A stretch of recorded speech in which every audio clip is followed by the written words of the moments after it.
What's up, everybody? Welcome into the All 22 NFL show. You got Chris and Ray. This is the show for All 22 Fantasy Football, which is the only fantasy football game that uses full 53-man rosters, including offensive linemen, where you get to use personnel packages and have access to PFF grading to make decisions each week.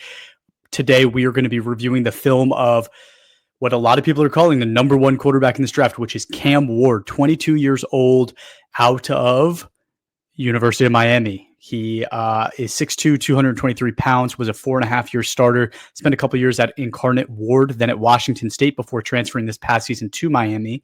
Had 52 big-time throws in the last 2 years, 38 turnover-worthy plays, 9.8 ADOT, 16.4 pressure to sack rate, 2.93 time to throw this past season. So, Ray, I want to jump right into the film, and the first two plays you could just let run without stopping, and it's just to show when I started watching this film, I saw so much of this, and this was actually the first two plays of the game where it's literally you're snapping the ball and you're throwing it to where it was meant to go. It's a design play. To me, there's really not much I learned from plays like this, and just being transparent, that's probably 40% of the entire film that I watched, right? Because that's just how Miami likes to run plays. We talked about that last year with Bo Nix, where there's a segment of the film that isn't really helpful in evaluation. Can you follow a script? If you can, great. Can you make those throws? They're pretty easy throws. I think a lot of the quarterbacks in the NFL, if not all of them, should be able to make those throws. So not much to learn on those plays. But the first game I watched was this Florida State game, which I did on purpose because this was his lowest graded PFF graded game of the season this past year. So I thought there was things to learn and we could be a little overly critical. So go ahead and hit play here. To me, this, again, started the game. We're just getting going here. But look at that drop back. It's kind of poor form, right? He's kind of dropping back a little lackadaisical. He's not really doing the things that he should be doing, right? He's not really going through his drop back strong. And he throws a really bad ball to an open receiver, and it's a miss, right? And this is something in his game that I saw, which gave me concern, and it's something that was a trend that I saw, right? This is hey, is he going to not do the things we ask him to do every single play, right? Is there going to be lapses in his form? Not sure if you saw this, but it's something that stuck out to me. I just love the point to the ref. Like, hey, yeah, there's the 12th man on the field right there. Look, he didn't get off in time. Number 6, free play. But then take advantage of the free play. Step into it. He kind of on his drop goes to his back foot and then just immediately doesn't really reset. I don't know if maybe he felt this pressure from the edge here, but yeah, it's a throw you have to make, and he didn't, and it was a free play, so it's kind of one of those that you just forget about. But you should hit that. You should hit that. Good point. I forgot to call that out. Yes, it was a free play, but you're right. It was potentially a 15-yard gain right there that he turned down, and there could have been some yak. His receiver was pretty open, and he misses that throw.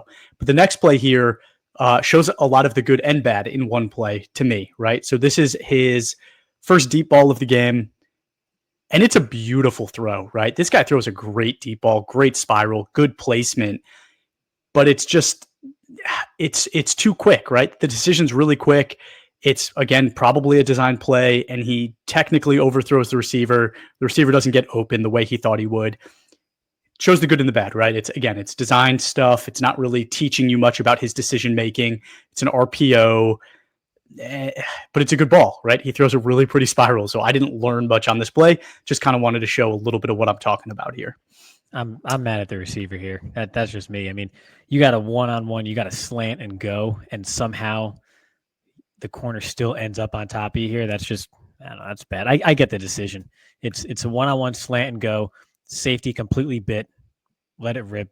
Be better than this. Be better than this. I think it was designed, right? I think it was designed. So again, just not much to learn from it, except for that he has a really nice deep ball. Go ahead and go to play 5. And this one, something that concerns me about his game, right? I'm kind of doing the bad first. I think he invites pressure a lot. Does he elude pressure like a absolute magician? Absolutely.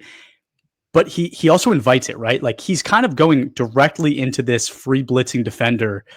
And what does he end up doing on this play, right? He does elude it, but he's throwing off his back foot, and it's kind of a dangerous throw, right? Like I think he gets it out of bound with ease because he does have a rocket of an arm, but there's going to be times where like this ends up being a bad play, right? Or a turnover play, right? Like somebody technically could have made a play on this pass. It wasn't that absurd that somebody jumps up and makes a play. And again, it's just like, why are we doing that? Right? Like that's to me the question. Why are we doing that? Yeah, live to fight another day. He doesn't. Well, he does live to fight another day because they go out of bounds, but he's playing a bit dangerous here.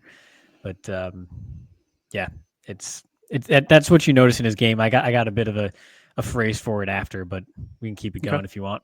Yeah, this next one shows a little bit more of that, right? His ability to elude pressure is so special. It's nuts. It's kind of similar to that Caleb Williams eluding that we watched a lot of last year, and it's something we were really high about him on, right? It's his ability to lose pressure. I think one thing that Caleb did a little bit different is he really capitalized consistently on those plays when he was buying more time. I didn't see it as much with Ward, but like, I mean, just watch this here, right? He's working the pocket well. He's going through his read. He even turns his body so that he can still set up a throw. And he's always keeping his eyes downfield, which is exactly what we want. And he ends up making on this play a really nice throw, inbounds. Receiver catches the ball, makes it look a little bit more difficult than it had to be by the receiver. But just, again, really, really nice play by Cam Ward here. And this is the stuff that, if you're the Giants, you're saying, do I trade up to number 1 so that I can have that on my team? Yeah, but I'll also say this is also why he had over 30 fumbles in his career. Okay, you're navigating the pocket here, and then all of a sudden, hey, that ball's out down here, and you're kind of running and scrambling around. You tuck it, okay, spin, and now you kind of gather. I mean, there was a solid 2+ seconds there in the pocket where he just wasn't in a throwing posture at all. Like from this point on, like even here, I don't think he needs to do all this. Just from this point on, you're pretty clean to your left. Just kind of sidestep in the pocket before you just completely, like right here. This is not a throwing posture. He didn't have to move this way to me. He does not have to navigate the pocket like this just yet, right? So stay in a throwing posture, because in the NFL, this isn't going to work quite as often. That's not going to happen, and it works here. And it shows the athleticism and all that fun stuff. And you like it, especially when you're watching it live, like, whoa, what a play and everything else. But you need to stay in a consistent throwing posture, to me, throughout the play in the NFL. And that's not what he does here. It's indicative of the bad habits, even though it works here. Agreed. All right. The next play here is just showing what everybody's talking about, right? Which is the arm angles that he could throw from. It's just one example, and I show it pretty quick, but that's a pretty good arm angle, right? To be able to find that gap, right? You have the lineman in your way a little bit, so you're kind of side throwing a little bit, right? Just so that you can find that lane. That's a really pretty ball. I will say he does throw it pretty often outside of his receiver's natural range, like catch range, right? The receiver here has to go up a little bit for it. That's pretty consistent to me. It's never really just like in the pocket that the receiver wants to catch it. The receiver often, like we showed on the last play, the guy's diving out of bounds to catch the ball. This one, he's jumping up to catch the ball. It's pretty consistent to me, and it's a little bit of a concern. And we're going to show at times it kind of leads to some wild throws. I got nothing to add to that. I mean, I liked it. It was a fun play, but agreed. The placement we talked about when we talk about Shedeur, and we'll do a breakdown on him too. The ball placement in particular with Shedeur versus some of these other quarterbacks, you start to see the difference when you see stuff like that from Cam Ward, where it's a nice play, it's a great arm angle, it's complete, but not necessarily within the frame of the receiver. Exactly, and this is the one where I actually am excited to hear what you have to say about, because this is the difference to me between the group of quarterbacks like the Drake Mays, the Caleb Williams, the Jaden Daniels from last year's draft that we kind of had in that 1A tier, and then a guy like Cam Ward. So go ahead and just hit play. I think he has plenty of time to go through a progression here, and I think he does. But why the decision, right? Why that decision, right? There was other guys probably more open. So here it's cloudy, right? It's cloudy. But right there, you have some guys. The guy on the outside to your left there sitting there, he's kind of your dump off guy. Why are we throwing into double coverage if you have that kind of time to make this decision? Yeah, this ends up being a double slot coverage basically here with the crossers. And so I can kind of understand, I think he sees, so you got the slot crossers here. At this point, this safety, okay, hips turned. I'm thinking, I guess he's thinking that this safety is going to be picked and this safety is declared. And so he's going to try to hit this throw here. But I mean, it's never really there. I think right at this moment, he maybe anticipates this safety number one is going to be picked and this safety's shoulders are turned. So I'm going to try to lead him to the sideline, I guess. But that's a tough throw here. And the thing is, in college in particular, you're going to see this a lot. He's on the right hash, right? So the far side of the field, this receiver down at the bottom of your screen, you're going to notice when you watch this coverage. In college, they give you this throw to the flats. They give you this hitch, this start, or this stop, because college quarterbacks, that's a very tough throw for them to make. And Cam Ward can make it. There's times where he can, from the far hash, throw an out route, and it's a dime. It gets there. He has the zip. He has the arm talent to do it. To me, this is just a give me that he just doesn't take, that he probably should have taken even just pre-snap. And you'll see the receiver here, number 2, like, hey, come on now. Like, why? This isn't the proper. I mean, if he makes this throw, it's fantastic, but that's not the right choice here. That's not the right decision based off of the coverage that he was given. I mean, this is off man to the field all the way. I mean, it's just there for you. It's a free. You can make this throw, Cam Ward. Other quarterbacks cannot, but if you're Cam Ward, just take the free 10 yards here. You notice there's nobody in the flat. There's no threat whatsoever because colleges give you that throw. So take it. That's the advantage of having a top flight arm talent type of quarterback in college, is that you take the freebies. You make college defenses actually defend the full width of the field. Just take it. Take what the defense gives you. And I think by now everyone knows Cam Ward isn't necessarily the type of quarterback that just takes what the defense gives him, that he is more of the gunslinger archetype and mentality. This is just an instance there where you're better off just taking what the defense gives you. And in the NFL, you have to take what the defense gives you. You can't always force what you want against the defense in the NFL. It doesn't work that way no matter who you are.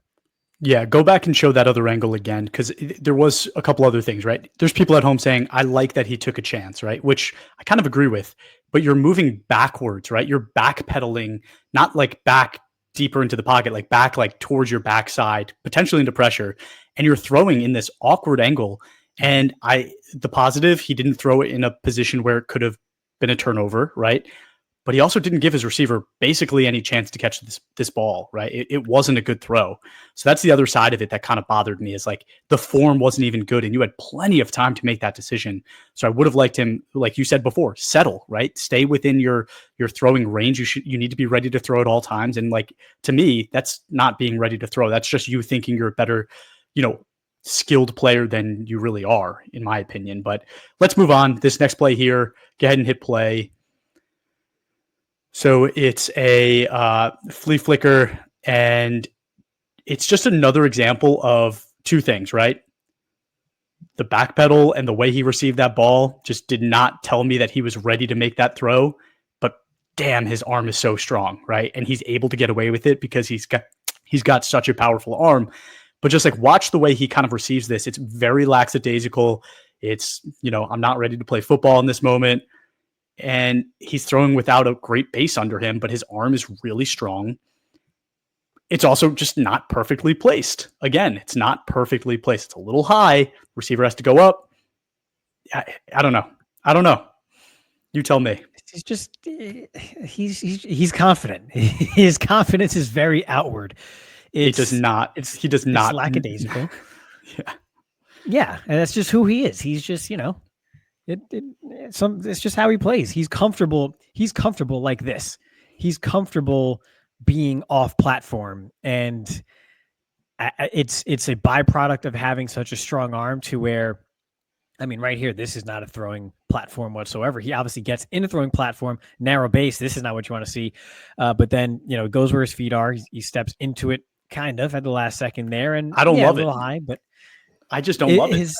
It's not textbook. It's not textbook because again, your shoulders right now are parallel to the line of scrimmage. You are not in a throwing posture. Now you got a narrow base, but then you go from a narrow base to okay, like it's quick. It is quick for all the talk about how in his throwing motion, the ball, he kind of brings it down to his waist right here, right? I try to stop it as quick as I could there. The release itself is pretty quick when he actually just kind of just rips his hips and puts some torque behind the throw. Gets it out pretty quick. It's just who he is, guys. Some guys that's just how they are. That's the pace that they play with. All right. Well, we went from Florida State, which was his worst game of the season, to Florida, which was his best. And one thing I didn't see in the Florida State game that I saw plenty of in Florida is he's actually a decent runner, right? I don't know if he's top 10 in the NFL in terms of like running ability, but he's probably close to that range. And this is very early in the game and, does a really, good decision to take it. But watch the end of this play and it just reinforces kind of what I'm saying. And this is the stuff that bothers me. Stand this. Just watch. Yeah. You were in bounds. And in the NFL, they will not stop and they will hit you and it will hurt, right? Like that is the stuff to me that just like, I guess you're playing against a rival and you're trying to make it fun but like, do you really want to get hurt the first series of the game? I don't know. I mean, if I don't know what Greg Williams is doing these days, exactly where he is. I'm sure he's coaching football somewhere, but you don't do this against a Greg Williams defense. He's going to tell them to take the 15 yards. He'll crowdfund the fine, and he will decleat you for doing. But what 15 yards? He's in bounds. It's a clean play. If he hits him, it's a clean play. Sure, but he'll take the risk either way. I mean, you might still get 15 yards for hitting him too hard. They might say he's giving himself up. It's the NFL in 2025. You never know. But I mean, there are defensive coordinators in the league who will take 15 yards to send a message here, and then 8 years later, we'll hear about something called Bountygate or something, and somehow they're still out there collecting paychecks to coach in the NFL. Yeah. So there's that. But you can't stand that. Some people, it's 2025, Chris. It's Did you hear how high my voice got? like I just couldn't help myself. But this is another play that shows that running ability. You could go ahead and hit play. Again, I think he makes really good decisions as to when to run and when not to. And this is a really good decision. And he goes out of bounds this time without anybody in his face, which I like to see. So that was a good example of his running ability and doing it in a smart way for me. Yeah, and it's good process here, right? This is straight man. You'll see here the bottom corner here passes off the receiver to the safety number 20 who closes down on the crosser here. Everyone else is in man. So if you're in man, you got your back to the quarterback. Blitz is from the outside. The backer sort of green dogged the running back here when the running back stayed into block. So he sees grass and he's just going to go ahead and take it. So, I mean, it's not a backyard football type of decision-making here. It's man. I recognize man. I see the defense is back to me. And now I'm going to go ahead and take off and get a chunk play. So it's not just athleticism. This is process. This is high level quarterback processing, even though it's a quick run up the middle here to escape the pocket. Okay. And like I talked about earlier, a lot of the plays I saw are very quick decisions. So finding plays where he had processing time was kind of far and few between. But what bothered me is like on the far and few between, some of them look like this, right? There was plenty of time to process. There was plenty of time to go through your read. This is what people kind of like knocked Caleb Williams for this, when he was a rookie is, hey, like, you had a lot of time. Why aren't you making decisions quicker, right? Like, why aren't you able to make a decision? And instead you're just trying to invite more time, invite more pressure. Like, that's a lot of time to go through your reads and your progression. And instead he starts inviting pressure. He's not really in his bag, and he throws a dangerous ball. Again, kind of a dangerous ball. Again, he's got a great arm, so he gets away with it. But there are going to be times in the NFL where you don't. And this is one of those plays where, to me, if you had this much time to process and nothing's there, either run or throw the ball away. And instead, he throws kind of like a garbage ball that could technically have been a turnover-worthy play. It technically could be. Yeah, And so to me, if I'm looking at this right here, I assume right here the thought is to hold this flat defender and hit number 7 on the out here, while the deep cut in here kind of holds the safety. And it's there for a second. I think right here, I'm not sure why he doesn't. I guess he sees the safety driving down or in posture to drive down here. The deep receiver falls down, maybe doesn't occupy the safety as much as he'd like. But you lead this guy to the sideline. That's an NFL throw. That's a throw. NFL open. NFL open. Exactly. That's NFL open. Instead, he looks off of it. And then once he does, then number 7 here then just kind of does a little scramble end zone drill. And then that's when things just fall apart. And you can't throw off your back foot from the 40-yard line to the front pylon like that at Arrowhead in Philly when the wind is swirling. Like, you get away with that in Gainesville, Florida, in bright sunshine weather.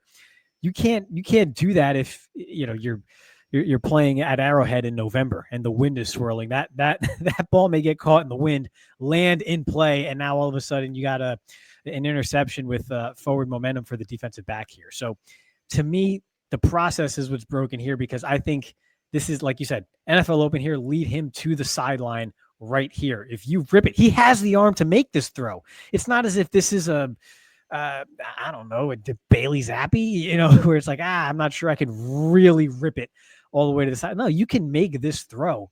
Just do it. That's an NFL throw that I want to see. Instead, yeah, it goes into junk ball again, and it's not necessary. I think that out was there, and he doesn't take it. And I don't understand how you pass up the risk of that, but then do this from the 40 to the front pylon. You had the front pylon throw earlier, and you opted not to take it. Yeah. Okay. Let's go to the next play. It's another dangerous throw. So again, time to process, decides to move a little bit, invites pressure, throws across his body, and the defender drops an interception. These are the plays that just really confuse me about, is this guy's decision-making really good enough, right? Is his just natural talent, because we look at guys like Anthony Richardson, right? Guys that are just super, super naturally talented, and we want to buy into them. And I did, right? Like, I think if he had time to kind of sit and learn behind somebody, he would have been great. I feel like people are talking about Cam Ward in a different light, where he's more of a processor, which at times I see. But this is the Anthony Richardson part where I'm like, okay, you're just telling me that he's talented and you're banking on talent. Like, to me, that's what I'm seeing here. You missed a key word here, and it was unnecessary, because this play is designed right here to clear out the middle for number 3. That's what this play is for, and he has the leverage here. He's got the inside. The first read is this dig right here. I think he drifts a little bit deep. I think it's supposed to be sharper here because you have the deep over behind it, but it's there right at this point, and he's eyeing this here before I think he gets off it too quick. But this receiver's got the leverage for the dig. There's no need for Cam Ward right now to, again, what posture is this? If he's in a throwing posture, yes, this inside rusher here is now collapsing the pocket and getting some pressure. But if Cam Ward is in a throwing posture right here, there's nothing but green grass right here, and the receiver's got the inside leverage for his dig. He won. This is good leverage by the receiver, and instead he bails and then tries to fit it into that same receiver and overshoots it for an interception, or I don't know if it was dropped. It was dropped at this point, but okay. But again, I mean, this is they cleared it out with the motion here. The receiver wins inside. If Ward just hangs in the pocket, he can deliver this ball right here. This number 10 here is not getting in the way of that throw. He's not getting in the way of that throw. I think he has the back here who tries to slip out, but then falls. So he's not occupying that window. Get rid of the ball. We saw this with Jackson Dart too on some of those in breakers, where if you're kind of that gunslinger, that playmaker, you're not comfortable in this structure right here and playing in this rhythm. The ball needs to be out right here. The receiver's won. He's won the whole way. And instead he's running out of the pocket already and bailing, and all this advantage the receiver has is just for nothing now. And it ends up in not a turnover. I guess, he gets lucky here, gets bailed out, but there's it's an unnecessary risk that needs to be taken out of his game. That's the dark side of the gunslinger mentality here. Again, right. You don't even see it from this angle actually, but again, there's no need for this. There's no need for this. The ball should have been out at that point. Yeah. All right. I want to get back to the arm talent, right? The arm angle talent. So that's what I show in this next play. Go ahead and hit it. Like super quick, super fast, right? It's a designed play again, so it's not like he's making some great decision, but that arm angle is pretty unique and pretty special. And that's what a lot of the current top NFL quarterbacks are able to do, right? And I think that's what people are really falling in love with, things like this. Yeah. And it's not simple and it's not easy. People think it is. It's not. It's not a baseball. It's hard to throw at an arm angle like this with the defender coming at you. He reads the corner blitz and just gets rid of it quickly. So I mentioned earlier, right? Take what the defense gives you more often than you do. This is an example of it. Corner blitz, and fine. Okay, there he is off the corner. I have the arm angle to get it past the blitzing defender, and we're going to do it. And so from this other angle, it's free 10 yards, free first down. You're going to notice here, I think right towards the end, the camera's kind of in the way, but he sees it right now. He knows what's happening here. It's the boundary corner. So you're always on alert for that anyway. Right there, the receiver was actually telling him, hey, be on the lookout, little thumbs up here. Camera's right in the way, but he sees it. So this is pre-snap communication, post-snap confirmation, arm angle to get the ball out there, and there's your first down. So this is the processing, both pre and post-snap, that Cam Ward does have and does possess at a high level on display. Agreed. And this next play is actually my favorite Cam Ward play I saw. Eyes on the drop back, run it back to the beginning. So his eyes from the very beginning are looking outside, right? And what he's doing is he's pulling the defenders to the right to open up a lane for the middle kind of breaking receiver. Watch him do that, right? Right here. And then he switches back and he's ready, right? Throws that ball, perfect dart, great throw, great catch. Does he get his receiver killed a little bit? A little bit, but that's something in the NFL that happens, right? And to me, this is like pure definition of what I want to see from kind of that NFL talent. The whole time you're thinking, I know what I need to do to make the throw that I want to make, and that's look off the DBs so that I can create a lane for my receiver and make a great throw with my powerful arm to get it exactly where I want it to go. This is a really, really A+ play from Cam Ward for sure. The other thing too, it's not just the looking off of the defender, which is great, but right there's like that little pump before he goes back to the middle, right there. It almost looks like a pat. It's not a pat. It's like a little pump fake there to the side just to really hold him, and then he just lets it rip. And this is an NFL throw, right? I mean, theoretically, they are closing in on him, right? The backside deep third defender here. You can't lead him too far outside because then he is running into number 3. But he throws a nice rope in front of the deep safety here. I mean, that's an NFL throw. He makes it. Yeah, I absolutely love this play. Way to hold the defender. Way to rip it. Again, that's the mental and physical part on display here at a very high level. Great job from Cam Ward here. Yeah, and this is just showing from the other angle. You could go past, right? Okay, this is a deep ball that he takes a chance on, right? And it just shows again, like this dude has a really special ball for a deep ball. One thing I remember kind of like bashing Drake May a little bit for is when he took those deep ball chances, a lot of times it landed inside and sometimes even a little short. Cam Ward's never do. They're always like perfectly deep to the outside. DB has absolutely no chance to make a play. This receiver, I don't believe, catches this ball. He does not, but like still, like that's, as a receiver, you can't ask for anything better. You just can't, right? Like that's a perfectly placed ball, and he does that every time. So I really like his deep ball ability for fades and things like this. Yeah, good touch. It's not just zip, it's touch. He has it. Needs to be caught. Yeah, it does. How you feel. Next one here is another example of using his eyes to get people off the spot of attack, right? The point that he wants to place the ball. He's using his eyes to point outside, and he throws inside. And it's perfect, right? It's again, he's got a really, really powerful, strong arm. he makes this throw. Yeah, and so it's man, and I think there's a little switch here, and I think he recognizes the safety messes it up here.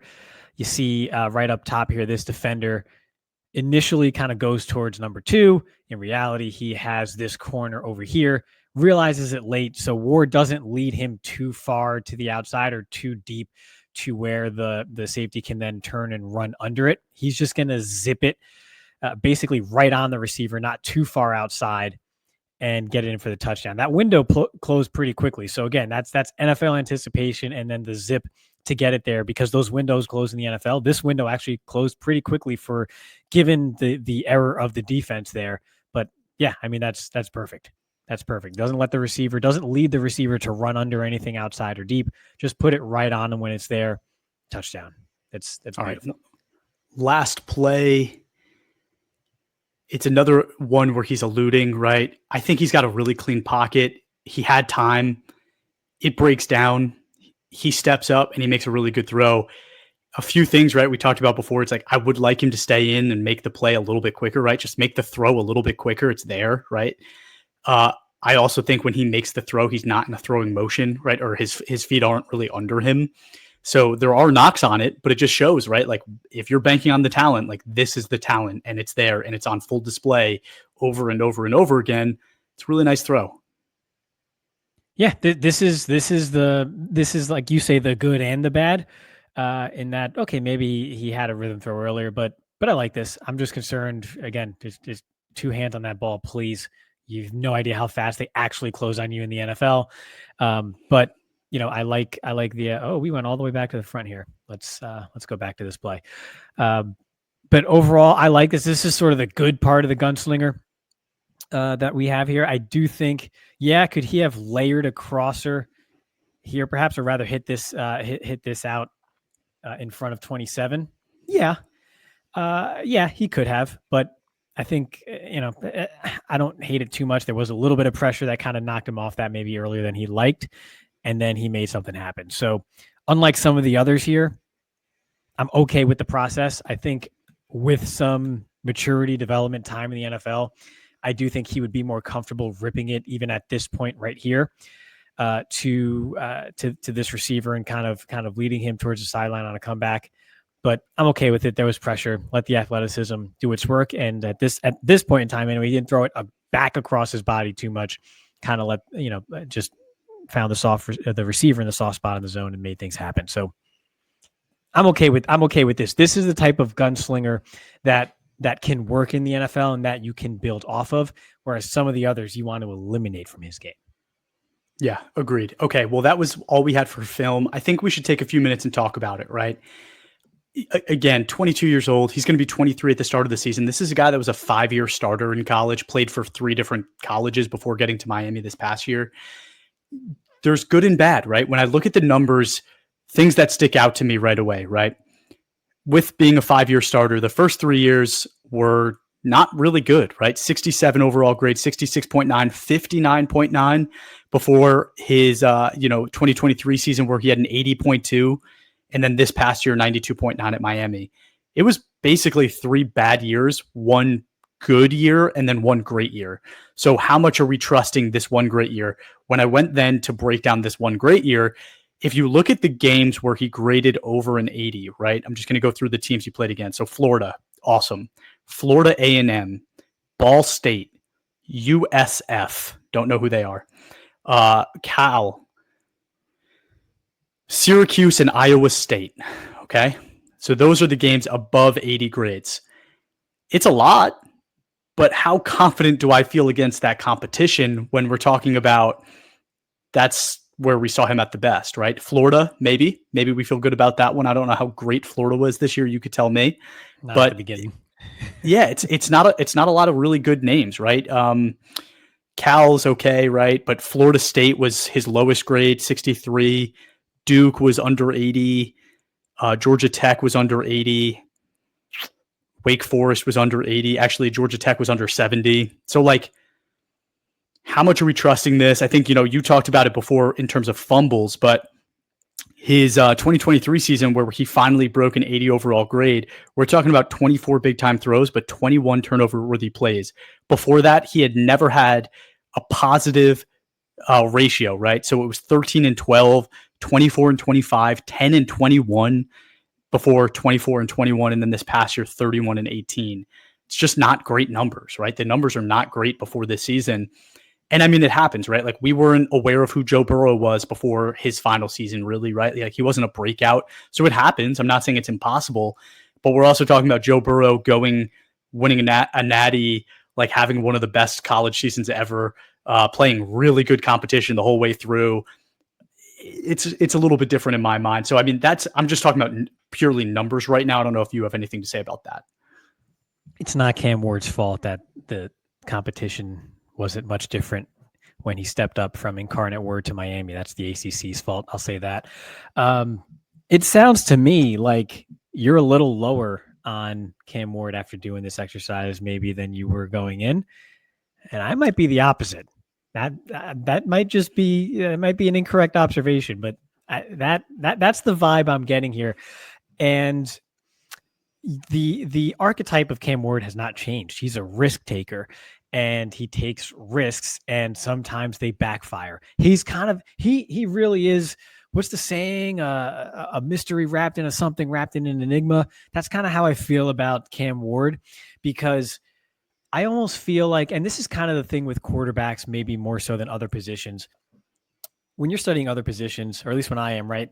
Yes, TV broadcast is one thing, but you want to zone that out. You want to look at the actual all 22, the end zone angles, and you want to just zone in on what they're doing. With quarterbacks, it's a little bit different because, you know, everything, he has the ball every single play, the emotions of the game, the ups and downs, the highs and the lows. That all factors into quarterback performance more so than, is this guard going to make his block? Is this tackle going to make, you know, is he sustaining properly? Is he getting to his spot, you know, quickly enough? It's a little different with quarterbacks. So when you watch just the all 22 of Cam Ward and you kind of eliminate that noise, I feel like some of the negative plays or those turnover worthy plays kind of get minimized in the minutia of the other 68 plays or 68 snaps that he has per game. Whereas when you're watching the game, holy shit, those two could have changed the outcome of the game, whether it was a dropped interception against Florida or what have you. Like those matter. And those have an outsized impact when you're actually in the moment versus taking a step back and just, you know, late at night with the rest of the house sleeping, watching the tape. So he looks better when you do the all 22 exercise, at least for me. And sometimes I go, okay, do I have to lean back to kind of the feeling of things when watching him, like during the actual game, and how I felt that a quarterback who makes this type of throw, who takes this chance and puts the ball in harm's way at this moment in college is a really dangerous risk in the NFL. I think sometimes you kind of have to lean on that because you can kind of get too detached from the game when you just kind of look at the all 22 and kind of, you know, do the late night tape watching exercise. So he's tough for me, but when I did that, I came away higher on him than I was going in. That's just me. So I did too. So you're actually incorrect on that, but that's because the first time I watched him, I was very critical. I'll be honest. I was very, very critical. And my notes I feel like I was really nice this time, but like last time, my notes on him were like, this is a second round pick to me. And there's reasons why, and I'll go through that. But to me, last time, it's like, I don't understand why anybody would want to take a risk on this. I thought the footwork was so sloppy. We're talking about a 5-year vet, right? Like, this is not a guy that needs time to develop under another player. Like, this is a guy that you would expect to come in and be your starter on day one and be good, right? 5 years. But the fundamentals still are very, very sloppy and a little bit lazy. And, you could call it whatever you want. You call it swag at times, right? And I get that. I'm there for it. But there are times where it's just, you need to be better and you need to be a better football player and you need to make better throws. And, again, it's like that line is pretty thin for me. And I don't know which one I'm going to get at the next level. And depending on what coach has that, I would imagine some of the conversations he's going to have after making some of those plays. But the touch on the ball I thought was better than I thought it was going to be. I think he's got really nice touch. I think the arm strength is obvious, right? I think he's got really good arm strength. A little bit like that Bo Nix last year, where you have to kind of go through a lot of crap to get to one or two plays that tell you a story, right? Because so much of it is designed. There's so much play action as well, RPO, that like you don't necessarily know what's him making a good decision and what's not, right? It's a lot of designed stuff that made him look really good play in and play out. But the reason I'm still super critical about this guy is because when I do find those one or two plays, they're not perfect, right? He's not making perfect decisions every time. His footwork on some of those plays where he has time to sit in the pocket is erratic. He's sometimes throwing off of a weird angle, right? Back foot, going backwards. And at times, his arm saves him, but he's putting the ball in harm's way. And it's too often that he does that for me. I don't know what to think, because right now we're only really 2 quarterbacks into our full deep dive of this quarterback class. But if I'm talking about him compared to last year's class, which is all I kind of can do right now, I've heard him being thrown in. I know Chris Sims said it the other day, right? That he's part of that 1A group of Jaden Daniels and Caleb Williams. He is not in that range for me at all, right? I thought those guys were much more advanced in the way that they process and the way that they, make smart decisions with the football. It's at a much different level to me than Cam Ward is. If anything, I'm putting him into that second or third group, which is the Michael Penix, the JJ McCarthy, the Bo Nix. Like, I'm putting him in that group. I think I would still have Bo Nix above him. I think I start getting, curious about him and McCarthy in the same conversation, because it's a lot of the same where it's it's designed plays. They're athletic, so I like their athleticism. They have good arms, so I trust the arm. But I think with JJ McCarthy, I was selling myself on, this is a guy with not a lot of experience and he's still super young. And I don't really have that excuse for Cam Ward, right? And that's where I struggle. And that's why I say, okay, maybe he's more in that Michael Penix, which to me last year was quarterback 6. Is he just kind of in that range? And I'd probably have him above Penix, because multiple reasons. I didn't love Michael Penix's accuracy either. He trusts his receivers a lot, but he did put the ball up there a lot for kind of like anybody's game. But he had great receivers, so he got away with it. And also the injury history with Michael Penix was huge, right? And I don't have that concern with Cam Ward. So if anything, if I was to lump those 7 quarterbacks together, he's probably 6, moving Michael Penix back to 7 for me. So like that class last year was so special that all of those guys went in the first 12 picks. So I don't necessarily see that as me dissing Cam Ward, right? Like, that was a really special quarterback class. I'm not saying that he's not a good quarterback, but to me, I'm like, okay, there's 6 quarterbacks in last year's class I would take over him.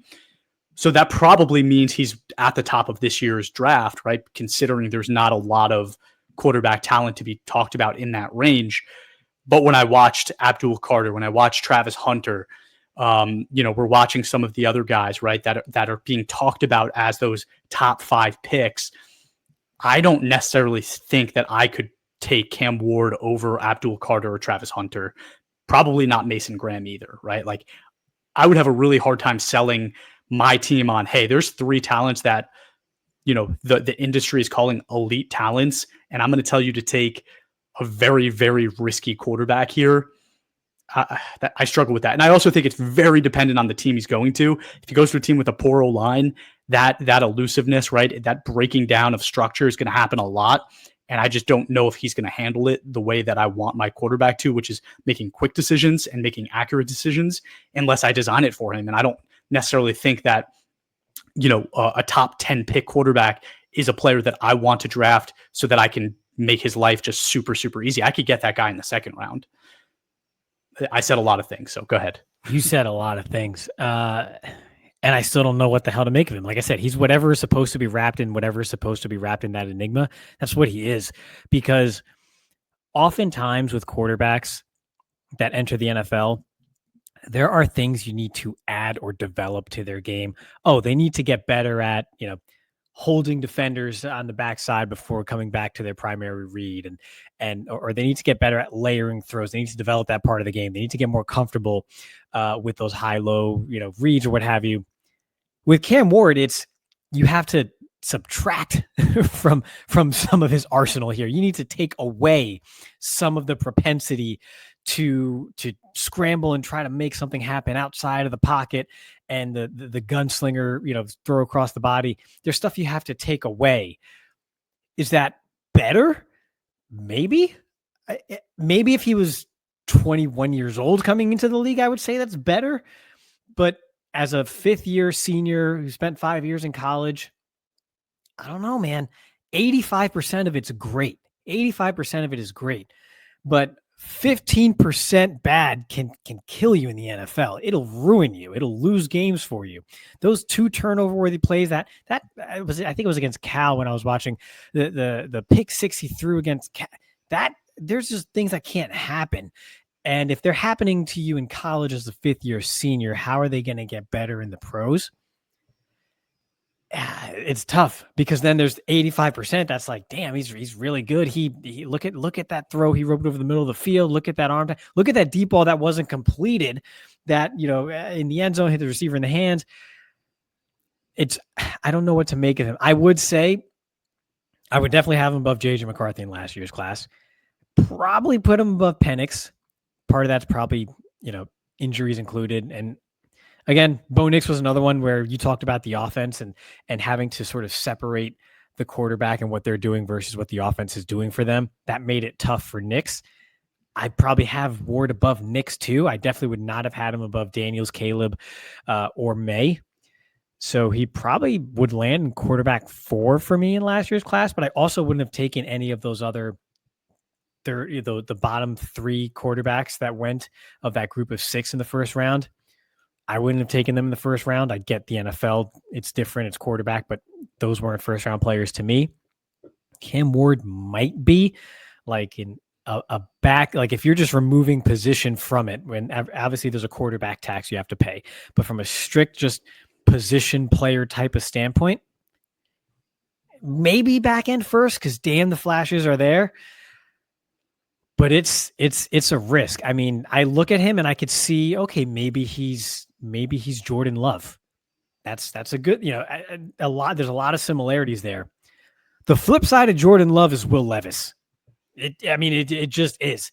It's Will Levis falling to the ground, trying to make something happen and throwing the most ridiculous pick 6 you've ever seen and getting benched and putting the ball in harm's way and who was it? Was it Tannehill he got benched? I don't even remember who came in, or no, Rudolph maybe. Who knows? But that's the flip side of it. It could be either or for me. It really is a coin flip. I think people are talking a little too highly of Ward, but I understand why. And if you need a quarterback, and maybe the things surrounding Shedeur, you're not sold on Shedeur, there's no one else that's really going to sell you in this class. So you kind of talk yourself into Cam Ward, and I could see why I'm kind of talking myself into him while also talking myself out of him, because again, I'm not sure what to do with him. It's one of those where I don't want to be in the spot where I have to make that decision because it could look really bad, or he could be Jordan Love, which to me is a very good thing. Other people might have their own opinions on that, but to me, if Cam Ward becomes Jordan Love, that's a very, very, very good pick, and it's within the realistic realm of possibilities here. You're taking a huge gamble when you're taking a gunslinger who puts the ball in harm's way as much as he does, who did that as a veteran in college, not someone who was, a 3-and-out type of player who was a 5-star, went to Georgia, started for 2 years, and then just, jumped to the pros to make some money. No, this is someone who was in college for 5 years and is still making some decisions that you just you won't get away with in the NFL. Half the time you didn't even get away with them in college, and they're still a part of his game. It's very scary. Yes, his good tape is as good as any high-end starter you want to put in the NFL. You could put him side by side and he belongs. But is there too much of the bad? Will you be able to eliminate enough of the bad to where that isn't all negated by the downside of his sort of gunslinger DNA? That could vary by organization. Like you said, that's landing spot dependent, and that's for NFL GMs to figure out. In all 22, if I have if I need a quarterback in all 22, or if I'm picking high because like I had Dak Prescott and he got hurt or something, I'm definitely taking a Hunter or a Carter or one of those guys, a Graham. before I take a quarterback here like Cam Ward. I'll wait to take my future guy because it's too much of a gamble that high.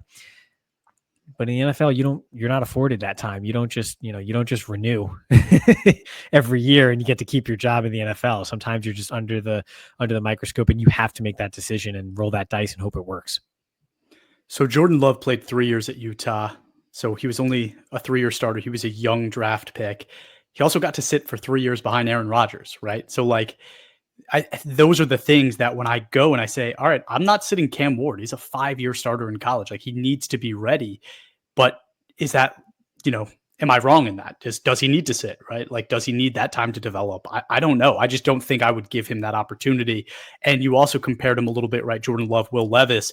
I think what the Giants are thinking is, could this be the next Josh Allen, right? That group came from Buffalo and they had a guy that was a gunslinger that turned the ball over too much and they transformed him into what he is today. I think there are differences there too, right? Like this is 6'2", 223 pounds versus 6'5", 245 or 255 or whatever Josh Allen is. It's a much different build of quarterback and you can get away with a lot more when you're that big, right? Like you just can. So I think there's a little bit of difference there, but when I look at the Titans who pick 1 overall, I don't think this type of player makes sense for them, right? Like this is a player that's going to go there. The offensive line is still not good. The receiving group is not good. And you're going to put this quarterback in there that's a little bit sporadic. And I think it would be kind of a recipe for him to fail. And, like this isn't like Washington last year who redid a lot of things and they had a quarterback that was a different tier of prospect than this and it turned things around. I don't think that happens to the Titans if they draft Cam Ward. The Browns, I think same kind of thing, right? It's like the receivers are still not great. The offensive line is getting old. I think 3 of them are going to be expiring contracts at the end of this season. So you're going to lose half that line anyway.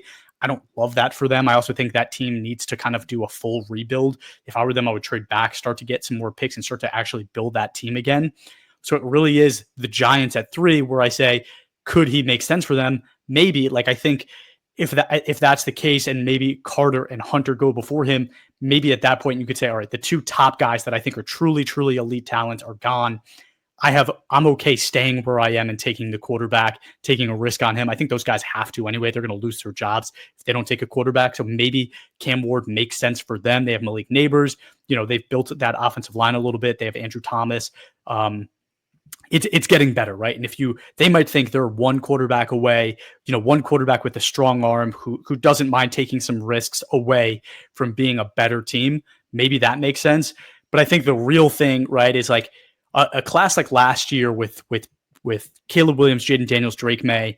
I would have been okay trading up for Drake May borderline, but the other 2 probably, right? Like I would have been okay trading up and getting one of those guys and giving future draft picks or, just multiple draft picks for one of those guys. With Cam Ward, I don't feel that way at all, right? Like I think if he falls to you, like the Giants at 3, great. Maybe you take him. You don't have to give anything else, right? It's 1 pick that you're losing. Maybe you're missing out on an elite player, but you're really only losing 1 draft pick. It doesn't make sense for me if you're like the Jets or the Raiders and you're trying to get to 1 and you have to give multiple years of first round picks. To me, that's not the type of prospect we're watching today. The Titans signed Dan Moore Jr. for offensive tackle. They're fine. They could take him. It's going to work out. I hear your explanation about the Giants, and yeah, it kind of makes sense. If you're a team that's turning the damn ball over anyway at quarterback, but you're not getting any of the explosiveness that would typically come with it, Ward and Neighbors, I kind of like that. I don't think he falls to 3. I think they would have to trade up, like you kind of said, with some of those teams there, and it might not be worth it because they are still kind of far away, even though I like a lot of the moves they did, especially on defense this off season. I don't know, man. I really don't know. Cam Ward is one of those where it's like, I really don't want to be in the position to make this decision because everything you said is correct. And that's the thing. The teams that have to make this decision, the environment is suboptimal. There's some intrigue with some of them. I think the Raiders are intriguing, but they would probably need another receiver. The Giants, it's intriguing, but they haven't been good in like 3 presidential administrations on offense. So yes, there's Neighbors, and yes, there's Thomas. Maybe with a good year, Thomas will actually, stay healthy and play all the games if the team is good around him. But it's suboptimal organization, suboptimal environments that have to make this decision. So you're just adding more risk to an already risky archetype quarterback. I don't know, man. 8.5 out of every 10 throws from Cam Ward really makes me feel good.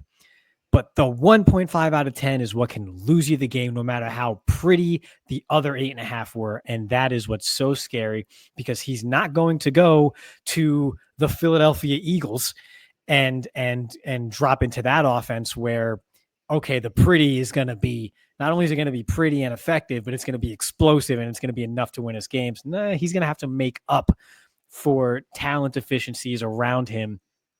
It's really hard to make up ground when you turn the ball over, and especially early in his career, no matter where he goes, just because of the type of play and type of quarterback that he is, he's going to turn the ball over. He has over 30 fumbles in college. He puts the ball in harm's way. He's going to turn the ball over as part of his development arc in the NFL. When that happens and you go 3-14 in Tennessee or Cleveland or New York in year one, is that gonna break you? Or are you gonna lose your edge? Are you gonna be a broken quarterback after that? Or are you gonna be able to ride that out? They're gonna build around you, and years 2 and 3 will be a lot better. I do think mentally he is a type of quarterback, at least when it comes to mental toughness. I do think he's a type of player that will respond positively to something like that. I don't think he's the type that will sort of fold and break under that type of environment. It's just, I think it's more so just substantively, can he rein in those negative parts of his game between the lines to where he can be successful over the long term in the NFL? But I think between the ears, he has it. I think mentally, leadership wise, it's all there. But when it's in your blood to be that gunslinger, and you're not, for as good as he is and how much I do like his attributes, he's not Brett Favre. It's tough. It's tough, and it is a risk. There's no doubt about it. Don't let anyone talk themselves or you into, oh yeah, no, it's not a risk. He's Cam Ward. You could live with it, but it's still, no, it's a risk. Just because he's likely QB1 in this class does not mean it's not a massive risk given his style of play and where he's going to end up. Agreed. And that's a great point. I'm happy you made it, because I agree with you. I think the mental toughness is there with Cam Ward, right? I don't think you go from incarnate Ward to Miami with a stop in between in Washington State without being a very mentally strong human being. So I'll give him that for sure. I also think that the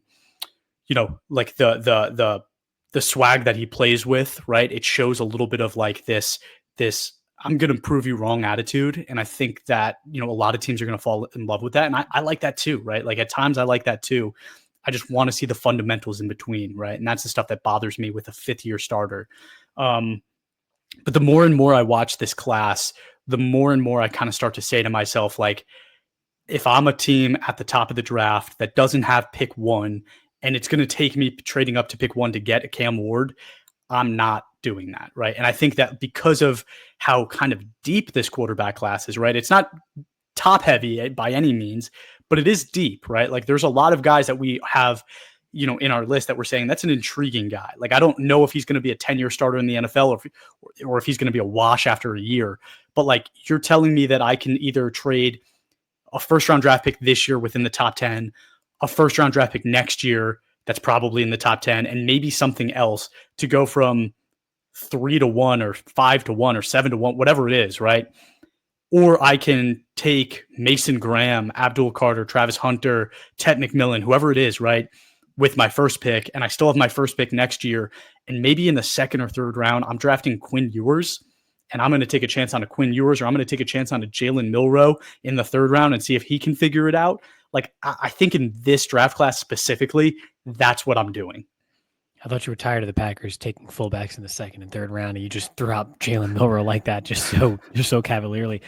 Half the people went up in arms when you named Quinn Ewers, and the other half were like, yeah, he was injured. And so, yeah, no, he's pretty intriguing. He is intriguing, right? And he was injured. He was very injured this past year. Okay. I'm sick of dropping hints about Matthew Golden. I've been doing it for months now, and now the world wants to catch up to us, and we haven't done our wide receiver breakdowns yet. But part of the reason why I was like, damn, yeah, Matthew Golden, you people need to watch out for him. Can't wait till we talk about him since like freaking January, since New Year's I've been talking about that, is because there were times where Cam Ward's issues and injuries really just, it was obvious that there was a deficiency there and he was playing through something. Quinn Ewers, not Cam Ward. Quinn Ewers. Yep. Oh, sorry. Yeah, Quinn Ewers. He was clearly playing through something there. And, but in any event, that's a sidetrack. But there are intriguing options in this class. Some people are intrigued by Will Howard. It is what it is there. We've seen others come out of that offense perform much better, and we see how that ends up. Yeah, I'm glad someone else has to make the decision on Cam Ward. I really am. But if you had to put a bet down, you couldn't fold. Which side of the ledger does he fall on? Does he fall on the Jordan Love side of the ledger? I'm calling it the Will Levis side of the ledger, but does it work or does it not with Cam Ward? And I don't know what team he's on. Let's say the Titans. Let's say the Titans. Will Levis. Damn. If it's the Giants, I'm saying the Jordan Love. If it's the Raiders, I'm saying it's the Jordan Love.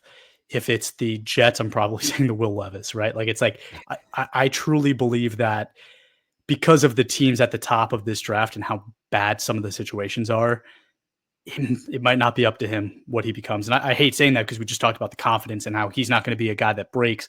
And maybe he does have that mentality. Well, he will make any situation work. But I'm not, me as like an all-22 owner, I'm not betting on him unless he falls to the right situation. And even then, I'm probably only doing it if I don't have to trade up. If he falls to me, great. If he doesn't, not my risk I'm taking. What do you think? I think I'm like 55-45 Jordan Love regardless. Okay. I think I'm more on the Jordan Love side. Maybe unless he goes to the Jets, then I'm just out. I'm sick and tired of being optimistic about their landing spot there whenever they get a quarterback. No. You just draft him and knowing in 6 years he's going to be a superstar. Yeah. The Jets draft Cam Ward. He in 6 years, in 2031, he's going to be fantastic for the Vikings. It's gonna be great. He's gonna have a career revival. We're gonna just mention all the names: Baker Mayfield, Sam Darnold, bam, Cam Ward. All those sort of second wind quarterbacks. Yeah, Geno Smith. Yeah, that's what it's gonna be if he goes to the Jets. But I don't think that's gonna happen. I don't think he ends up with the Jets. I do think if I were the Titans, I would stick to my board and be clear about the number one player in this class is either Abdul Carter or Travis Hunter. They should take one of those guys. But I do think slightly better than not, he hits if he goes to Tennessee and teams like that. Okay.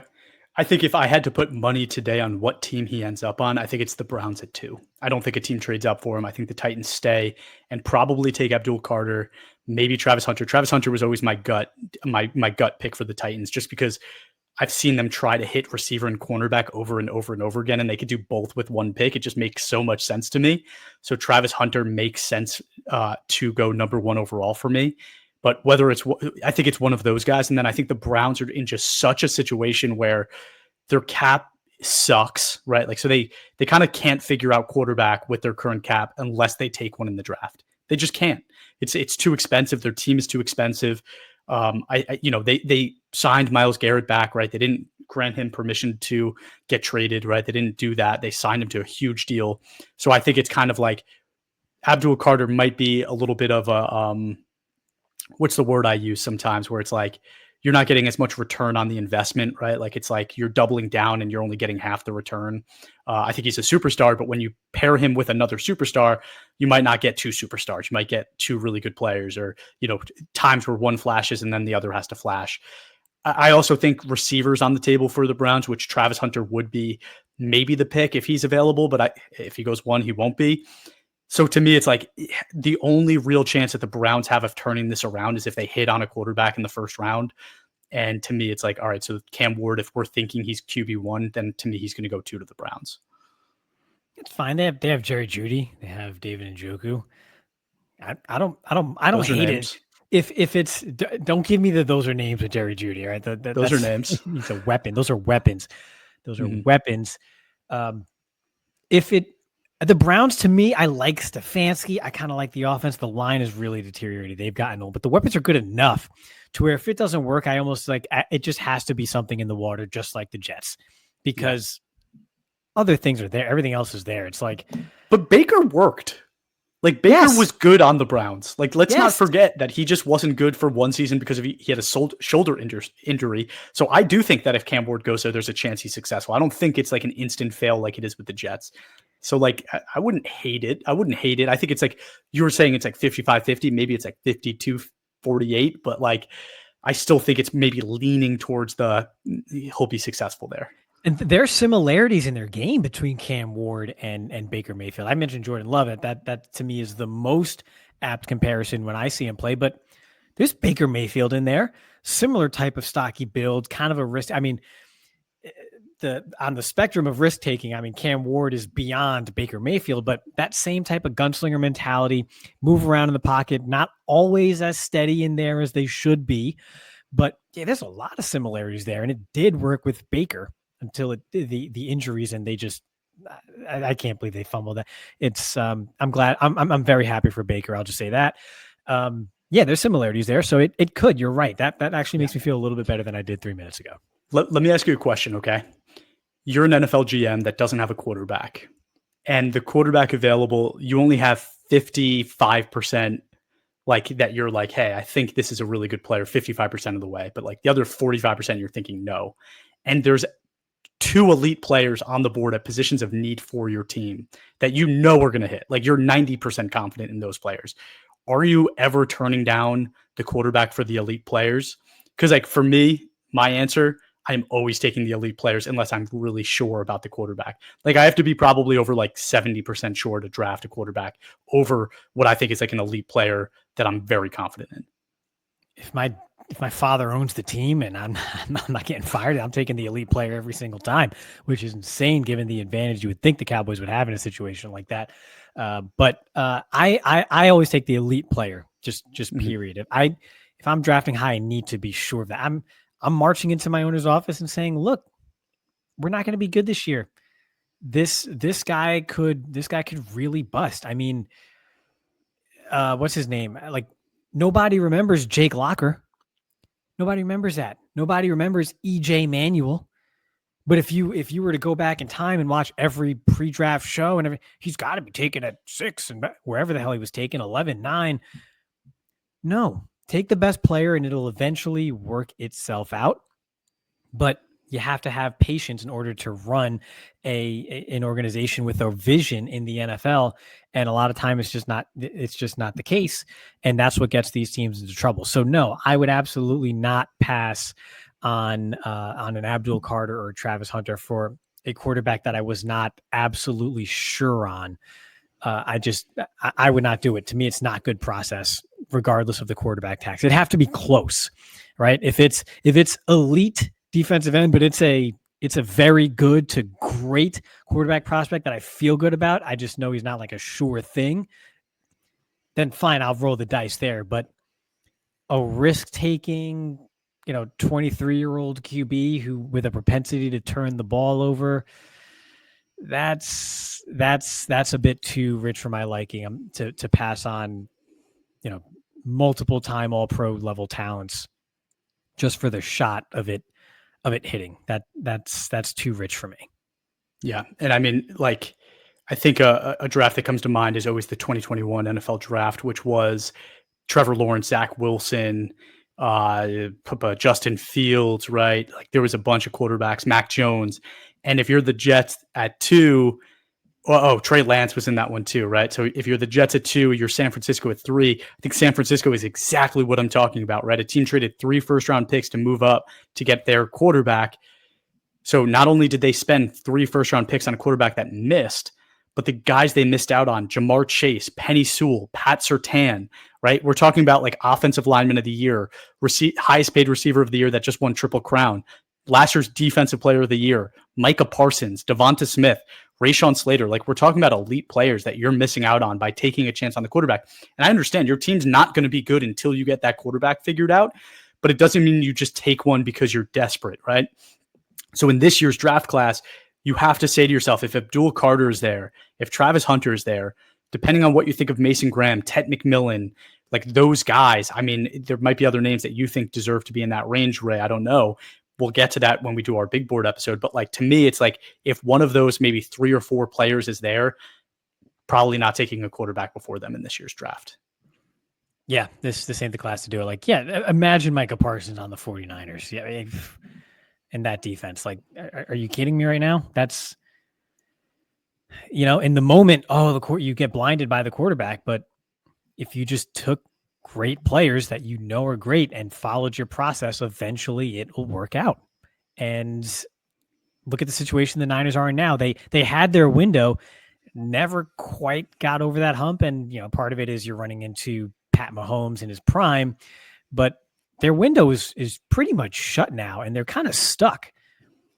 Probably wouldn't be if they had an extra 2 first-round picks and an elite position player in addition to the strong building blocks that they had on their roster already.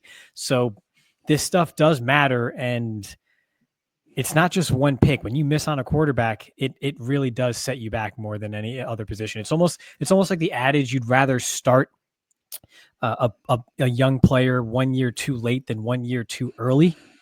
The same thing applies with quarterbacks. I'd rather wait an extra year to get my quarterback than take a quarterback a year too early, and it just doesn't fit, because that sets you back even further than just that 1 year. So patience is a virtue, all that good stuff. But the adages still apply. All right, an hour and 10 minutes just talking about Cam Ward. That's pretty good.